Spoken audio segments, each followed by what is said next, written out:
I used to believe consistency was the highest form of love. That if I just kept showing up, kept holding space, making the meals, remembering the small things, she'd feel it, and that feeling would root her. We had years behind us, quiet routines, familiar rhythms. But lately, something had shifted in the way she looked at me. Like I was dependable in the same way a paperweight was, useful, but heavy, not inspiring.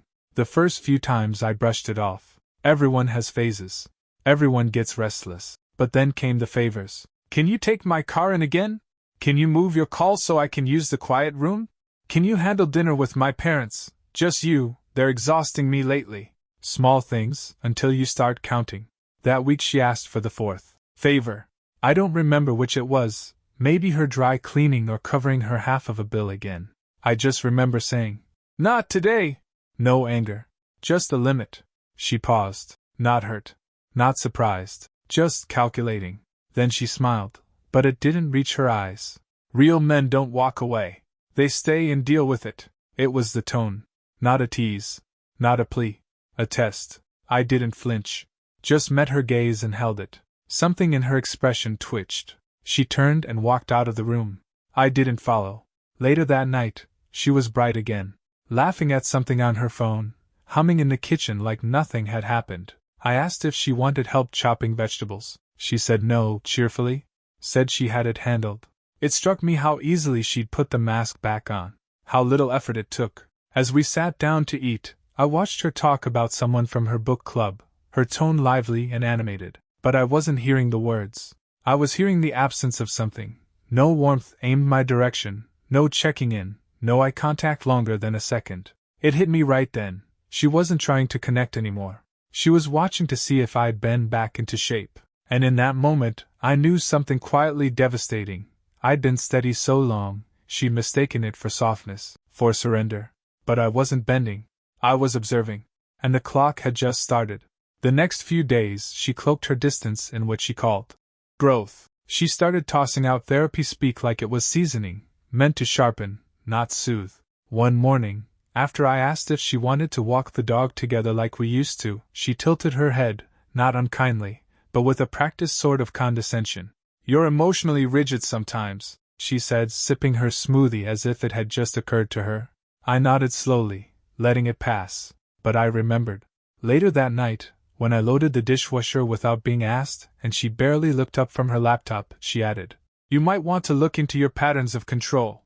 It's subtle, but it's there." Again, not a fight. Just a cut, clean and professional. That word, subtle, hung in the air like a warning label. I started noticing the pattern. Every quiet gesture I made, the ones I thought built a home, were now framed as evidence of some hidden fault. If I offered to help, I was enabling. If I didn't, I was emotionally unavailable. When I told her I'd rescheduled a meeting to join her cousin's birthday dinner, she smiled flatly. "You're showing signs of male fragility," she said, almost as if reciting a diagnosis. I sat across from her at that dinner, watching her light up when she spoke to her cousin's new partner, watching the way her eyes dulled again when she turned toward me. And in between sips of wine, I realized something sickening. These weren't insights. They were rehearsals. She wasn't unpacking anything. She was prepping a story.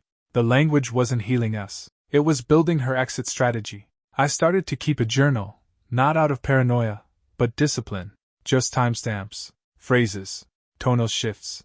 A record of how the weather inside our home had changed. And I stopped correcting her, stopped pushing back. Every time she lobbed another therapeutic label across the table, I let it land. Let her believe it was sticking. Because the most dangerous lie she was telling wasn't to me. It was to herself. That I would stay no matter how sharp the edge became. She hadn't realized the damage had already hardened. I'd started sharpening. It started with a lagging Wi-Fi connection. Our router had been glitching for days. I'd rebooted it twice already that morning, and when the connection dropped again mid-call, I decided to dig deeper. Her laptop was open on the counter. Not locked. Still syncing. I wasn't looking for anything. Not actively. But as the admin panel loaded, I noticed her device was logged in through a linked messaging app, one I didn't recognize. I wouldn't have touched it, but a notification blinked across the top of the screen before I could look away. Group chat. Wild free taken. Technically. I didn't recognize the name. Not until I read the first line under her name. Training wheels before the leap, don't judge. I tapped, not out of anger, but control. The thread was days old, maybe weeks, and it was all there. Screenshots of conversations, flirty, coded. Comments about a man who understands the next chapter, followed by jokes about trying out new dynamics. The others in the chat, 3 women I vaguely remembered from her volunteer circles, egged her on. They didn't use names, just initials and inside jokes. But the context was unmistakable. One message froze me. You need to ease him out slow. He's not built for confrontation. Give him enough silence and he'll drift. They were talking about me. I knew it the way you know when a room falls quiet for the wrong reasons. She'd cast me not as a partner, but a placeholder. A silent obstacle to navigate on her way to something more authentic. I stared at the screen, letting it burn into memory. Not rage. Not despair. Just clarity. Then I closed the laptop and walked away. By the time she got home that night, everything looked the same. Dinner simmering. The porch light on. I asked about her day, listened while she vented about a coworker who kept mansplaining the obvious. I smiled, said, "That sounds exhausting." She kissed my cheek like nothing had shifted. But I had seen behind the curtain now. And I knew what she didn't. Her story had just crossed the threshold from private indulgence to reckless disrespect. And I wasn't going to drift. I was going to document. There was one name in the chat I hadn't expected. Not one of the usual voices echoing approval, but someone silent. Someone who hadn't joined in the thread of laughter or the coded mockery. Marin. She'd been my wife's closest friend since college, the kind who showed up for birthdays and bad days alike, always the last to leave the table and the first to notice when something was off. We'd shared enough late dinners and honest moments that I trusted her more than most people in my own orbit. A year ago, she pulled me aside after a cookout, her tone uncharacteristically serious. "You carry more than she sees," she said softly. "Don't let that wear you down." At the time, I brushed it off as a moment of friendly solidarity. Now, I wasn't so sure. Her name was in the chat, but not her voice. Just an early thumbs up, then silence. I didn't confront her. That would have forced a decision she might not have been ready to make. Instead, I sent her a simple message. "No details. Just tell me one thing.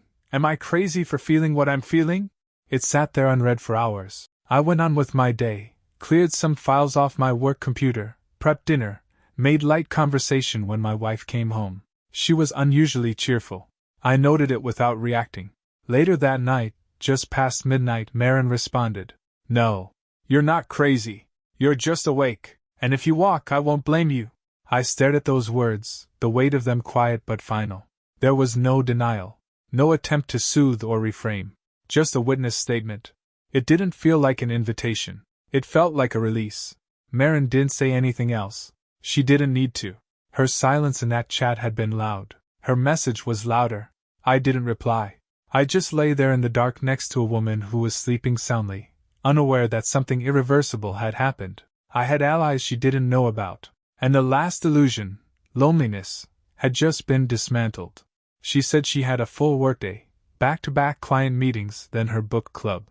I kissed her forehead that morning without hesitation.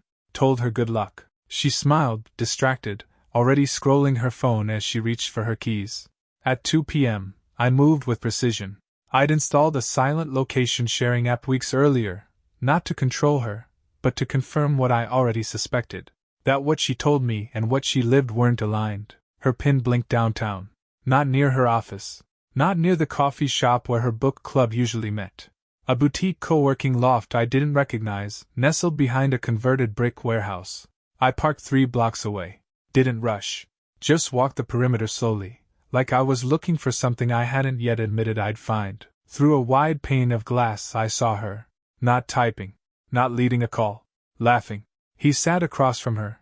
Tall, confident posture, business casual with just enough effort to suggest curated spontaneity. He leaned in when he spoke, and she responded with a hand on his forearm. Not flirtatious in a way that screamed betrayal, but familiar. Warm. The kind of warmth that used to be reserved for me. She hadn't touched my arm like that in months, hadn't looked at me like that in longer. They sipped lattes, laughed about something she said. His eyes crinkled in approval. And hers sparkled in a way I'd only seen in photos of her from years ago. It was the smile that undid me. Not because it was big, but because it was real, easy, effortless. When she was with me, everything lately felt constructed, smoothed over with the language of patience and obligation. But here, in this curated little haven of authenticity, she had dropped the performance. I didn't take pictures, didn't record. I just watched, long enough to let the truth settle into my chest like cold stone. She wasn't just testing boundaries, she'd already crossed them. And she didn't expect me to see it. When she came home later, she kicked off her shoes and collapsed on the couch with a dramatic sigh. Said her book club had run long again. I nodded slowly. That's a good sign. Means it's energizing. She grinned faintly. Yeah, something like that. I smiled back, not warmly, just enough, because now I knew the full geography of her lies. And she didn't know I'd been mapping every step. That evening was quiet, too quiet. She curled up on the couch with a fleece blanket and a mug of tea she didn't finish. I watched her scrolling, then pretending not to. The mask was perfectly applied, just tired enough to be unassailable, just pleasant enough to deflect suspicion. She said nothing about the boutique loft, the man with the approving smile, or the hand that lingered too long on his arm. She offered no mention of authentic masculinity seminars, or what he represented to her. At 9:47 p.m., she stood and stretched, yawned dramatically, then said she was heading to bed early. Long day, she mumbled, walking toward the hallway. Drained me. I let her get halfway up the stairs. Then I spoke, gently, but not without weight. Your smartwatch says you clock 7,000 steps between 4 and 8 p.m. She paused mid-step, didn't turn around. After a beat, she said flatly, What? I stood, walked into the kitchen, and placed the smartwatch on the table. Sleep mode wasn't on. You weren't home. You weren't at work. You weren't at book club. But you were active. She came back down, slowly, crossed her arms. Her voice was calm, practiced. Don't be dramatic. Real men don't walk away over tracking apps. And there it was again, that phrase. She said it without blinking, like it was a spell that would keep everything from cracking open. But she didn't realize the cracks had already formed. I wasn't holding that frame together anymore. I didn't answer her. I just looked at the watch on the table, then back at her. Her eyes darted, calculating angles, measuring my silence. She tried again, softer this time. Look, if you're feeling insecure. I shook my head once, cutting off the script before it could take shape. I'm not feeling anything you haven't already accounted for. She froze. Not because I'd raised my voice, I hadn't, but because the conversation was no longer on her terrain. I walked past her without waiting for a reply. Left the watch on the table where she could stare at it as long as she needed. In the hallway, I paused, not out of doubt, but clarity. That was the moment the frame broke. Not from an explosion, but from the final refusal to play my part in her illusion. She wasn't facing a man about to explode. She was facing one who'd stopped explaining. That night I didn't sleep. I didn't pace, didn't stew, I planned. It wasn't about vengeance. It was about space, control, quiet dismantling. At 6:14 a.m., I sat at my desk with a legal pad and began the reset protocol. First, the shared subscriptions gone. Netflix, the grocery auto-replenish, even the shared calendar app we never used unless we were trying to look functional at dinners. Cancelled. Unlinked. Not in anger, but accuracy. Next, my payroll. I had a direct deposit that hit our joint account. I split it. My share now rerouted to a new personal account, one she didn't know about. By 8:30, I'd called my building manager, requested a new key fob, independent access, no more shared key ring. I took the ring off my desk, removed her copy, placed it gently in the drawer where we kept the warranties for appliances we no longer liked. Then I opened a browser and ordered a new bed. Not bigger, not softer, just mine, neutral gray. Delivered in 3 days. I didn't rush. Each move was deliberate, small, almost boring. I canceled dinner with her family the following weekend, emailed them politely, said I had a work trip. No explanations, just absence. When she came home that evening, she didn't notice the missing subscriptions. She mentioned her mother had texted about dinner, confused. I said, without looking up from my book, Yeah, I had to cancel. Conflict came up. She paused behind me. You didn't mention that. I turned a page. Didn't think it mattered anymore. A long silence followed. She opened her mouth to say something, then closed it. Walked upstairs.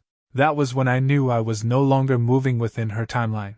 I was operating on mine, and the gap between us wasn't emotional anymore. It was logistical. She still thought I was waiting. She hadn't realized I was already moving. The morning after I canceled dinner with her family, my phone buzzed while I was pouring coffee. It was from Marin. She hadn't messaged since that midnight reply. No check-ins, no advice, no whispers of loyalty. Just respectful silence. But now, unprompted, her name lit up my screen with 3 short lines. You've carried more than she realizes. Whatever move you make, know it's seen. I stood there a moment, coffee cooling in my hand. There was no angle in those words. No call to action. Just acknowledgement. I didn't respond. Not out of coldness, but because I didn't need to. It was the difference between being watched and being witnessed. Marin wasn't intervening. She was standing back, letting me walk my own road, but leaving the lantern lit. Upstairs, I could hear my wife on a call, laughing. That bright, intentional kind of laughter, the one she used when she needed to be perceived as thriving. The contrast was sharp. Downstairs, the reality. Upstairs, the performance.